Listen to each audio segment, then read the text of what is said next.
You're listening to the I'm Busy Being Awesome podcast with Paula Engebretson, episode number 257. Hey, everybody. Welcome back to the podcast. Today's episode is an episode inspired by a children's book that I absolutely loved reading when I was growing up. I had mentioned it in We're Busy Being Awesome a couple of weeks ago now. We're Busy Being Awesome is my small group coaching program for ADHD brains.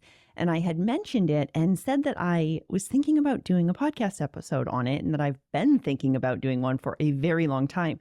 And you know how sometimes you just need to say the thing out loud to someone else and that's what you needed to get started? I think that's what happened for me, because once I mentioned it out loud to the group, I was like, oh, that's what we're doing. So here we are. I ordered the book because I couldn't quite remember all the details, but we are looking at, if you're on YouTube, you see me holding it up, If You Give a Mouse a Cookie. A classic, let me tell you. So like I said, it's called If You Give a Mouse a Cookie. It was written by Laura Numeroff and illustrated by Felicia Bond. Highly recommend it if you're looking for a good kid's story. And in addition to it being just a delightful story, I think it is an absolutely perfect example of the ADHD brain and impulsivity and nonlinear thinking. Now, for those of you who might be unfamiliar with this story or you haven't read it for quite a while, here's the gist. There is a little boy who gives a mouse a cookie, hence the title. And this seemingly straightforward gesture of giving a mouse a cookie sets off this increasingly elaborate amount of requests from the mouse. Okay, so after the mouse gets the cookie, then the mouse needs a glass of milk because you can't have cookies without milk. And then after drinking the milk, the mouse wants to look in a mirror to see if he has a milk mustache, and then looking in the mirror realizes he needs a haircut, so then asks for scissors. The mouse then gives himself a haircut and makes a mess, and then needs a broom to clean it up. And then he proceeds to clean the whole house and tires himself out and needs a nap, and so on and so forth throughout the story, until eventually that little mouse gets so worn out and so thirsty that he needs another glass of milk. Now again, I love this story so much. First of all, the illustrations are so cute and the story is so playful, but from an ADHD lens, I think it is such a beautiful demonstration of what I talk about when I explore the executive brain and the toddler brain, where the toddler brain is kind of running the show. I mean, just think about it. The executive brain decides on a task. In this situation, the boy decides to give the mouse a cookie. And then from there, if left unchecked, the impulsive part of the brain, right? The toddler part of the brain starts taking over. And then because of our nonlinear thinking, we follow these connections that our toddler brain makes from one thing to the next. And suddenly, after 30 minutes, several hours, an entire day goes by, we're reminded of where we began. In this case, needing another glass of milk. I mean, just think about how often this happens. Maybe you get ready to clean the kitchen and suddenly you find yourself organizing the books in your office on the bookshelf, or you plan to sit down and get some work done, but then you find yourself making banana bread in the kitchen. Yes, if you're wondering, these are both real life examples from me. In fact, I had a give a mouse a cookie experience just last weekend or the weekend before, Mother's Day weekend, whatever day that was. Time is weird. But on the Saturday of Mother's Day weekend, Ryan and I went to the garden store to get flowers for his mom. And while we were there, I decided to get a couple of planters and some mulch for the yard. And so I'm going to actually preface this and say we plan to do about 45-minute trip, right? Just a quick trip, which all of my clients know. I always say whenever my brain goes just real quick, a flag should be going up, it's never going to be real quick. But in my mind, it'll be a real quick trip to the garden store. We're just going to get the flowers. And then I wanted to get some planters and some mulch as well. And then we were going to head home and make dinner and watch a movie. Okay, that was the plan because we live big on a Saturday night in the Engebretson household. Okay, so once we got home, we unloaded the mulch and we put it in the different places around the yard so that I wouldn't have to move it later.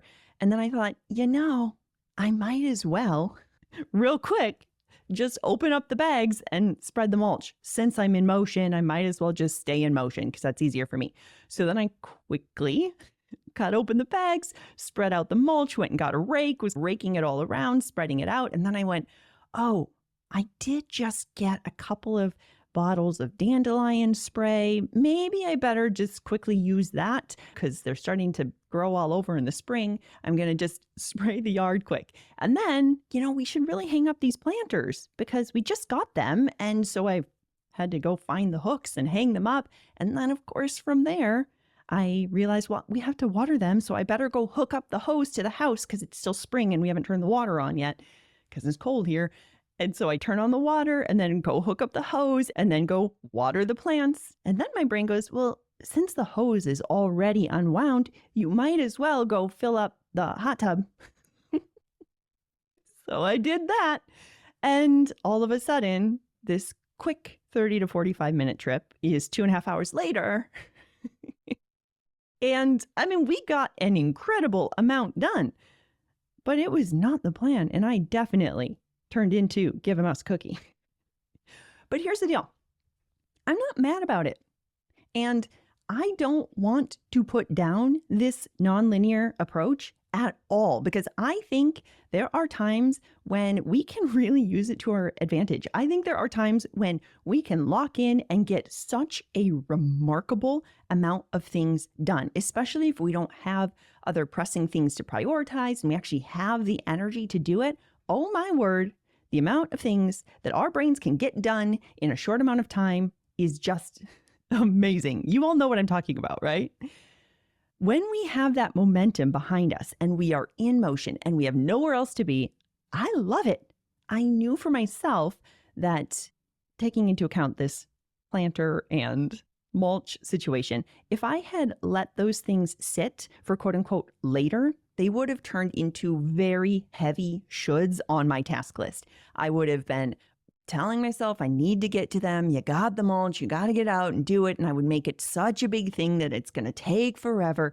And I knew for myself that since I didn't have anywhere else I had to be, and I had the energy and the momentum to do it, I wanted to do it in the time. I genuinely wanted to do it in the moment, and I didn't want to turn it into a should later on, right? So for myself, in that moment, I am so glad that I did it. And I look back and I went, heck yeah, way to get that done. I'm so glad we used the time in that way. However, there are also times where this tendency has not worked in my favor. There are times when my nonlinear impulsive brain takes me down a rabbit hole of an entirely different project than what I had actually planned to do and that I genuinely did want to do that day, right? So with the flowers and the mulch and everything, I didn't really have much planned except making dinner and watching a movie, which we could still do. And because I was in motion and I had the momentum, I wanted to keep doing it. That worked well. But there are so many other times where my brain wants to go into that nonlinear approach of just going one thing to the next, but I had something else I genuinely wanted to do instead. And again, I have a feeling I'm not the only one who has experienced this. I have a feeling that many of you can relate to those situations where you map out a plan, you're ready to make it happen, and then all of a sudden you find yourself picking up a prescription from the pharmacy and getting this one ingredient from the grocery store because you wanted to try this new recipe you heard about, rather than entering the billing data or the grades that are due by Friday at 5. And even though you got a lot done, when you pause and you think about it, you would have maybe preferred to complete the billing or the grading or the podcast or whatever it is that you had planned to do initially. And so today, what I want to do is actually talk about those times when we actually do want to do the thing that we planned rather than embracing the nonlinear thinking. So again, I am not here to villainize or shine a bad light on the nonlinear approach, because I genuinely believe that we can get so much done on those days. And often they are those types of tasks that I might on another day just not want to do at all, right? As I mentioned, there are those things that I could easily turn into a heavy should if I'm not doing it in the moment when I really want to. So again, for those days when I have nothing else planned, I'm just in flow. I love that nonlinear approach. It's amazing. But today, what I want to do is shine a light on the times when we want to take a linear approach and what we can do, what supports we can put in place to help us stay focused on those projects. In other words, what can we do when the nonlinear approach is kind of preventing us from doing the work we actually want to do? What can we do when we're struggling to prioritize those important tasks that move us forward on our longer term goals or our bigger projects? How can we help ourselves stay focused on, quote unquote, the one thing rather than listening to the many things? So today, what we're going to do is talk about 7 simple ways to help your brain stay focused on the thing that matters, so that on those days when you want to practice a linear approach, you have the tools in your toolkit to help you get that thing done and check it off the list. Now, I do also want to mention, because I just remembered, I have a free training called How to Boost Your Focus and Concentration. And if you have not taken this yet, I highly encourage you to do so. I talk about 6 powerful ways to help you boost your focus and concentration. So if that sounds like something you want to do, it's free. It's at I'mBusyBeingAwesome.com/focus. Basically, it's a training. It's broken up into very small bite-sized videos, 3 to 5 minutes each. So if you have 5 minutes, you can watch one of the strategies and put it into practice right away, or you can watch all of them in 35 minutes or something. So if you want to boost your focus, pop over to I'mBusyBeingAwesome.com/focus and use those strategies as well. So with that, now let's dive into the 7 simple ways we can help our brains drop into a more linear approach to thinking to help us stay focused on the task at hand and get it done. The first tip is one that you may have heard me talk about before, because I frankly find it to be incredibly simple and effective, which is my favorite combination. I'm all in. So the first strategy is using a distraction notebook. Okay, so essentially a distraction notebook or a distraction notepad is something that's specifically used to jot down any distracting thoughts, ideas, or tasks that just pop into your mind while you're working. So you can keep the page open on your desk, and when you're working, anytime something pops into your mind, you just jot it down. You could also use the Notes app on your phone, or if you use something like Todoist, right? Anywhere where you can quickly capture ideas, whether it's technology-based or analog pen and paper, okay? Anytime something pops into your head that would otherwise pull you away, like, oh, I need to go start the laundry or what have you, you jot it down, okay? This simple act helps to close what is otherwise an open loop in your mind and allows your brain to get back to the task at hand.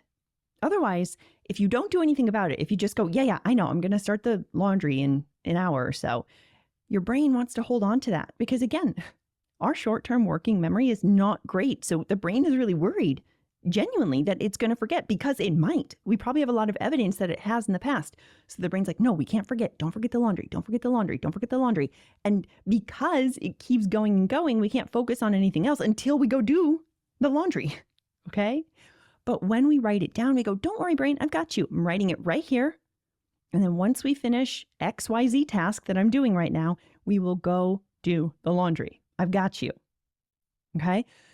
Now, I want to offer a reminder as well to put a reminder in your phone or on your computer or use a timer, something like that, so that you are indeed setting aside 30 or 60 minutes at the middle of your day or at the end of your day or at both to actually honor those things that you wrote down, right? It's a 2-step process. We can't just tell ourselves, oh yeah, I wrote it down, don't worry, we'll get to it, but then not actually allow yourself time to look at the list and get to it, right? So we need to do both. So we jot it down and then have some sort of reminder for yourself where you set aside time, maybe if you want to do it twice, once around the lunch hour, once at the end of the workday, so that you can tend to those distracting things that popped into your mind, or schedule them for later, or just delete them entirely, because probably you will have a list that includes all of those things. Some of the things you will genuinely go, oh yeah, I do want to respond to so-and-so. I'm going to sit down and do that now. I do want to work on this podcast topic, so I'm going to add that to next week's idea board so that I can look at that for next week's topic. And this thing about wanting to make banana bread, that was just in my mind because I mentioned it earlier, and I don't actually need to make banana bread today. That one can go. But all of that is an important thing to get out of your head so you can focus on the task at hand. And then in those check-in points for 30 or 60 minutes, it allows you to sort through and either schedule, do it now, or delete it entirely. Okay, so that's tip number one, is to use some sort of distraction notebook, distraction notepad, so that you can capture the ideas and then tend to them when you have the time for it.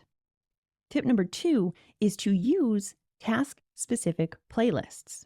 So for those of you who like to listen to music when you're working, you might try creating specific playlists, curated playlists, to focus on different types of tasks. So maybe you use a certain instrumental playlist for writing, or motivated upbeat music for brainstorming, or nature sounds to help you get into deep focus, or whatever it is for you.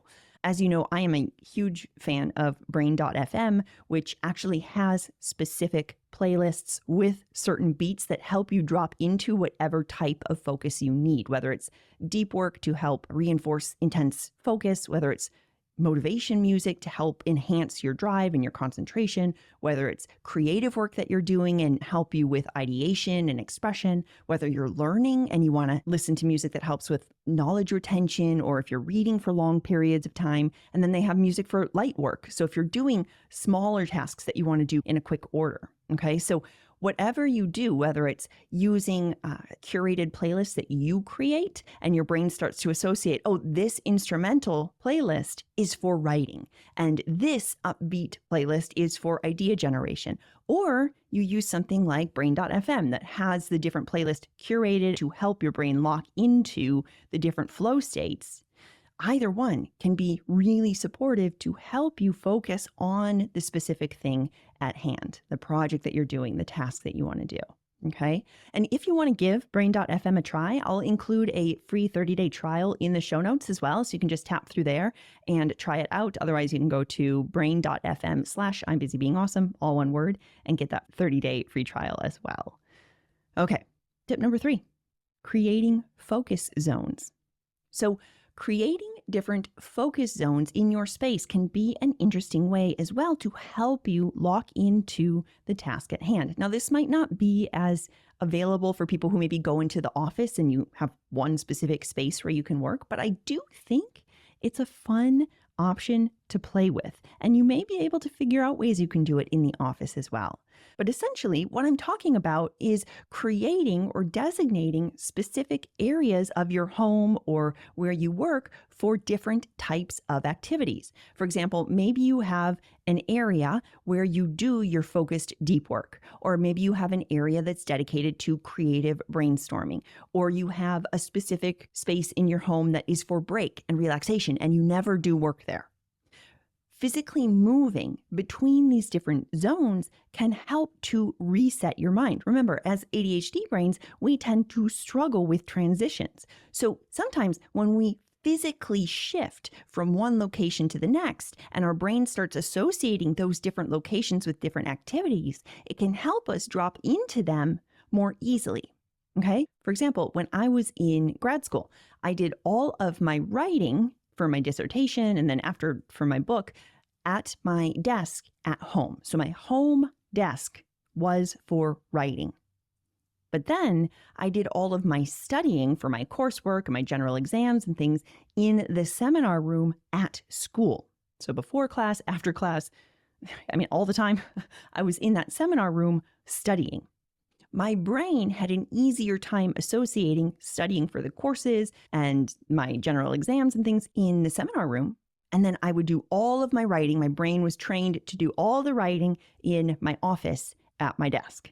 Okay, so my brain started making those associations. Once I started working as a professor, then I used my office at school to do the grading, class prep, studying things. And then still all my writing happened at home at my office in my writing desk. So creating different spaces for different types of work could also help your brain drop in to the different flow states. Similarly, you might play around with themed work days. Okay. So another way to help your brain drop more easily into the work is with this approach of themed work days. Or if you've been listening to the podcast for a minute, you've probably heard me talk about it as batch working. Okay.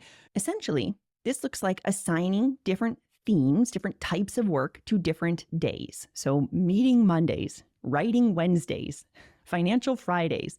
This structure can help your brain prepare for the specific tasks and reduce decision fatigue about what you're going to do and when you're going to do it. And of course, if you don't have meetings all day and you want to do meeting Monday, it could be more alliteration, morning meeting Monday, right? Or whatever. So only the mornings are themed and then the afternoons are a free-for-all, or vice versa. The afternoons are themed and the mornings are a free-for-all. Or maybe Tuesdays and Thursdays have themes, but the rest of the week is open, what have you. But by making some of those decisions ahead of time, the brain knows what's coming and it can drop into it more easily. Tip number 5, to help us stay focused on the task at hand, may actually seem kind of counterintuitive, but it's to actually leave room in your schedule for rabbit hole time. Because our brains are going to rabbit hole. Our brains are absolutely going to drop into this nonlinear thinking. That's how our brains work, okay? So when our brains work this way, let's actually create some space for it. Let's not work against it, because I don't think there's anything wrong with it. As I mentioned, I think that there are a lot of times where that nonlinear thinking can be supportive, okay? However, I also think it's a lot easier for us to practice linear thinking and staying on task when we intentionally allow space in our days and in our weeks for that rabbit hole time, right? If we know, oh, wait, I have time later today or on Thursday or whatever to go down the rabbit hole, to really explore, to follow whatever pops into my mind, when your brain knows that, it's often more willing to stay focused on the task at hand because it knows it's going to have that freedom later on in the day.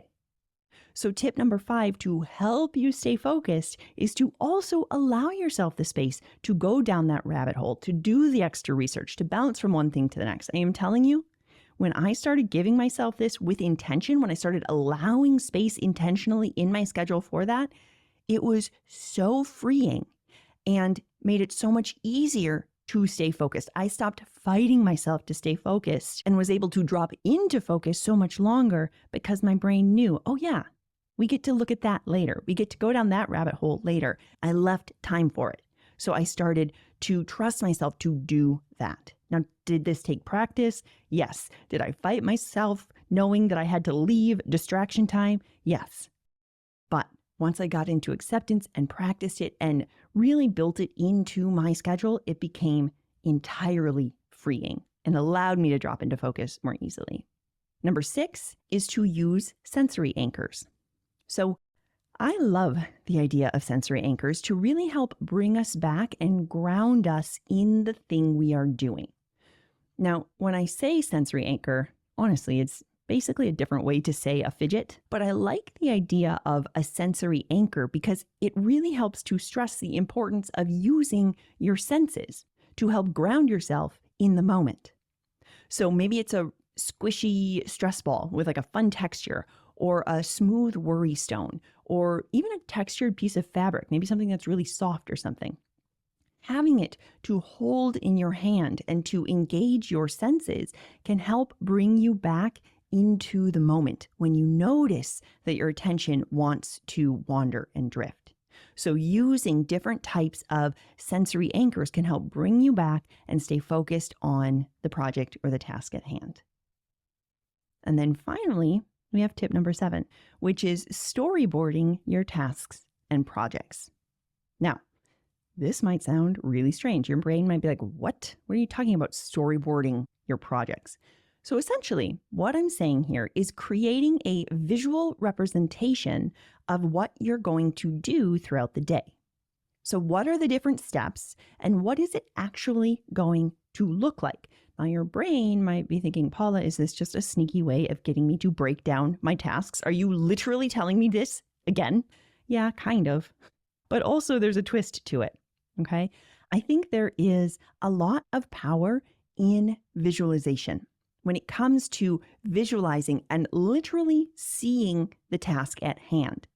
So whether you actually draw out the process as stick figures of you doing the different steps, or you imagine yourself doing it, so not actually drawing it, but literally walking yourself through the process, imagining it in your mind's eye of you moving through the process step by step, whether you associate different colors or different images with the process of the steps, doing that process, whatever it is, some sort of visualization can be a really useful way to help remind the brain what we're doing and keep us on track. Because again, our working memory struggles. So when we can have a visual reminder in front of us of what we're actually doing, or if we practice it mentally in our mind of what we're doing, we're helping reinforce the process. So for example, if I was going to storyboard the steps for my podcast, maybe I would first have an icon of if you give a mouse a cookie, right? Maybe it's the picture of that and it's a reminder that I'm going to read that book. And then maybe from there, I would have a picture of a notebook and a pencil as a reminder to map out and outline my podcast episode. And then maybe I'd have a picture of the podcast mic as a reminder of up next, we then record. Okay. So taking some sort of visualization would help me to follow through on the steps. By creating any type of visual reminder or visualizing the process, you help your brain practice the process ahead of time. You help yourself see the big picture, see where you're going, recognize the steps, and then stay on track with it. So there you have it. 7 ways to help you stay on track when you want to take a linear approach to getting things done. While I am a big fan of nonlinear thinking and a nonlinear approach to doing different tasks at different times, I also know that knowing what works for us to approach our projects and tasks linearly is also a really powerful tool to have in our ADHD toolkit. So I encourage you to play around with the 7 that we talked about today and see which ones work for you. Maybe you have other ones that you like or you want to play around with. As a quick reminder, the ones we talked about were number 1, using a distraction notebook. Number 2, creating themed playlists or using something like brain.fm. Number 3, establishing specific focus zones. Number 4, following themed work days. Number 5, setting aside specific rabbit hole time and honoring that. Number 6, using sensory anchors. And number 7, storyboarding your tasks and projects. And of course, if you have other strategies that you love to use, or you give these a try and you find ones that work really well for you, I would love to hear about them. Please pop over to Instagram where I am at I'm Busy Being Awesome and let me know. I would love to hear about it. Send me a DM, comment on the post for this episode. I can't wait to hear from you. All right, my friends, that's going to do it for us this week. And if you are ready to take these concepts and apply them to your life, if you're ready to learn how to support your ADHD in a way that works for you, I invite you to check out today's show notes where you can learn more about how we can work together, both in my small group coaching program, We're Busy Being Awesome, or in one-on-one coaching. Also, if you want to learn my simple step-by-step approach to lock in a routine and make it stick, be sure to check out my free course called the ADHD Routine Revamp. You can tap through the link in the show notes or head to I'mBusyBeingAwesome.com/routine. Until next time, keep being awesome. I'll talk with you soon.